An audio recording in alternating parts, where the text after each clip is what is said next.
So you've probably heard this, 100,000 jobs up for grabs for veterans. It sounds good, right? But big question this morning a lot of people have, is it too good to be true? Yeah, that's what a lot of veterans are wondering right now about Walmart's big plan. The retail giant announced that plan earlier this week. Our News 13's David Romero actually went out and spoke with some vets. He is live right now at the Walmart near Coors and I-40.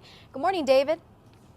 Good morning, Elizabeth. Well, some of those jobs could be coming to Walmarts here in New Mexico, and after sitting in on a meeting with a veterans group, they said it's good news, but they have some concerns as to who will be getting those jobs. Now, that's because, according to a press release from Walmart, the company will fill about 100,000 positions that it already has open, just with veterans who've gotten out of the military in the last year.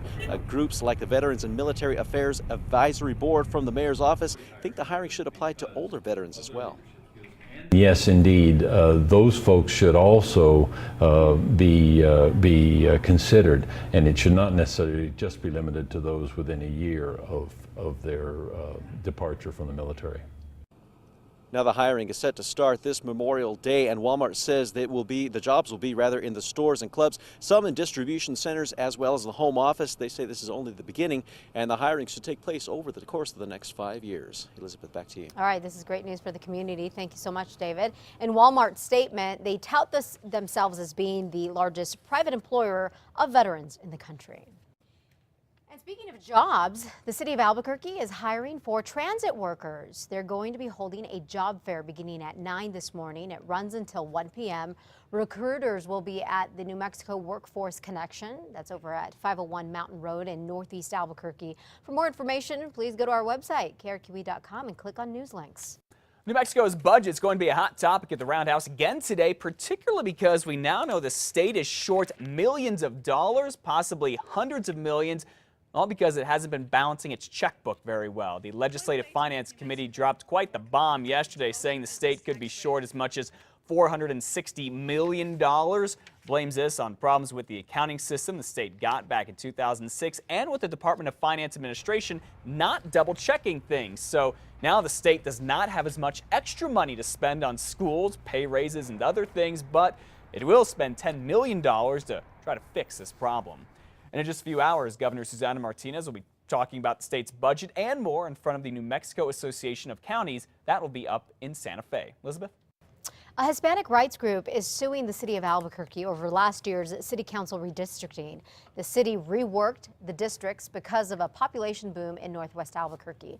LULAC says the new districts do not represent the tens of thousands of Hispanic voters in Albuquerque. They actually claim that it decreases their voting power. The city says the plan is legal and meets constitutional requirements and is confident that it will hold up in court.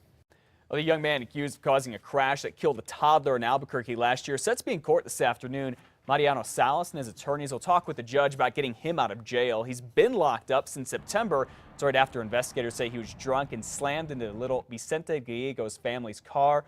That little boy here died just a few days later. The Albuquerque Public School District has fired a teacher's aide at Montezuma Elementary School who is charged in a child porn case. Sheriff deputies say they found child porn when they raided the home of Carrie Gonzalez and her husband Fred there, who was the former president of the Young America Football League. The school district has confiscated 3 computers from Gonzalez's classroom as part of its own investigation. Now, right now, there's no indication that there are any inappropriate images of Montezuma students. Gonzalez has 10 days to appeal her firing.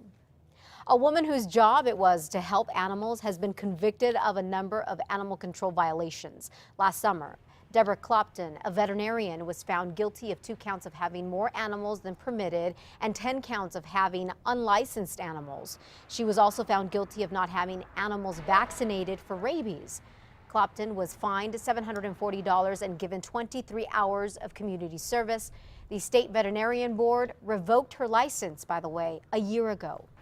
Well, small police departments all around New Mexico are now getting help cracking down on those dangerous drugs, the spice and bath salts. All thanks to Albuquerque police. Detectives from here are going to places such as Hobbs and sharing what they know about fighting the synthetic marijuana, which is very important right now. It's becoming a very popular and unfortunately a very deadly drug. Many times a larger agency like that, they see these things a little bit sooner than we do out in the rural areas. Investigators say as long as they can stay ahead of the people who make the spice, they think they can stop a lot of the problems before they go ahead and start. And you're hearing about problems with the spice, synthetic marijuana, bath salts, not just here in New Mexico, unfortunately all around the country. Yeah. All right.